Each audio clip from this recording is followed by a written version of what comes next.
Alas, poor Yorick, I knew him well.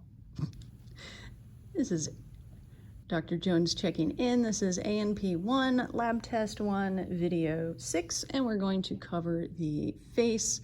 And my quote earlier was a Shakespeare quote from Hamlet. All right, so we already learned the frontal bones and the supraorbital fissures, or actually foramen, and these are technically notches.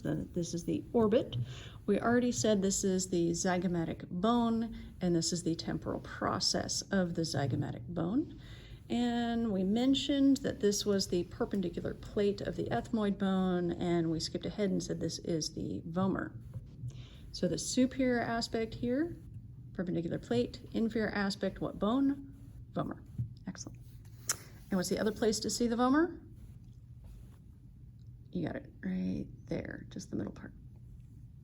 Okay, so what terms do we need? We need the maxillary bones. So there are two maxillary bones, one on each side. The maxilla is the plural.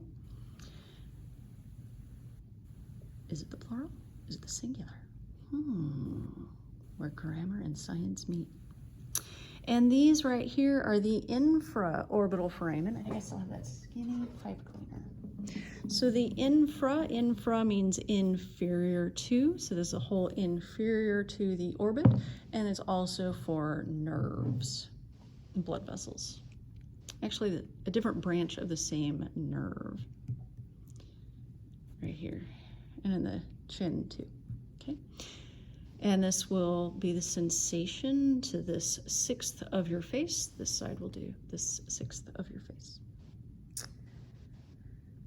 So you actually test this cranial nerve that branches out into three sets on both sides. It's called the trigeminal nerve because there's three sets of twins. The Gemini are the twins. And you grab a cotton ball and you kind of pull it out till there's like kind of a wispy point to it of the cotton ball, and you have the patient shut their eyes, and then you touch their forehead on both sides, their cheeks on both sides, and their jaw on both sides to make sure that all 6 regions of this nerve are functioning. So that's how you test sensation on the trigeminal nerve, which was not the question. The question was infraorbital foramen. Boom. And then the alveolar process, I'm going to remove the mandible here. The alveolar process is this bony part. It's the horseshoe-shaped area where the teeth are attached. Done with that. Alveolar process. And we'll have an alveolar process on the mandible, which will be the horseshoe-shaped area where the teeth are attached. So this is what Mrs. Germany calls a twofer. We will learn one term and use it twice. The palatine process is part of the hard palate, but it's not the whole hard palate. You see that line right there?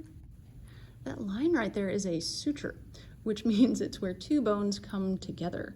So this bone right here is the second to bottom bone on the list. There we are, the palatine bone. So this right here, just under my 2 fingertips, is the part of the palatine bone that we're learning. There's also more to it, the little wings, we're not learning those. So if we're going to do the palatine bone, it will be pointing here or here. This is not palatine bone, this is part of the maxillary bones. So these are the palatine processes. So palatine process, palatine bone, all hard palate. Palatine, part of the palate. So palatine is the adjective form of palate. It's actually different spellings of palate, whether it's like a palate that you sleep on or like your taste palate, or anyway. So this is the palatine process. It's completely off topic, I apologize. All right, name that bone. We've had this before. This is the zygomatic bone. And this specific part of this bone is called the temporal process. And if you ask these two together, then it's the zygomatic arch. You got it? And we've drawn a picture about that before.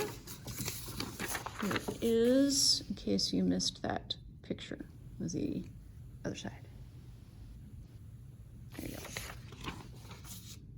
You can pause that and get that picture if you need it. And then these are the nasal bones. So as you can see, the majority of your nose is cartilage. So that's the part of your nose that's missing here. It's all just cartilage. But these two little bones right here are your nasal bones. So that's the little bridge of your nose that is actual bone. And where they attach to the frontal bone is the frontonasal suture. The lacrimal bones are right here, and they have holes in them. You see that? Put a pipe cleaner in it. There we go. There's the hole in it. And that's the lacrimal groove. I think it's sometimes in the picture called lacrimal fossa. So definitely check with me or your instructor to find out what term they want there. And so this and what does lacrima mean? Lagrima means tears. And that's where your tears drain to go into your nasal cavity. So when you're bawling, your tears are draining out your nostrils. So that's why you have to blow your nose while you're crying, because your tears are coming out your nostrils. So that's why. And we'll cover more about that next semester when we cover all the soft tissue structures, how the tears get to the lacrimal groove of the lacrimal bone. And then, see that kind of triangle wedge right there and right there? Those are the inferior nasal concha. It's that bony part right there. I should point to it with a pipe cleaner. This bit, here we go. And there, inferior nasal concha. There are superior and middle nasal concha. Those are part of the maxillary bones. And more importantly, they are not on the list. Moving on. And the palatine bones we've already covered. They're right there. And the vomer we know all about. It can be tagged in two places.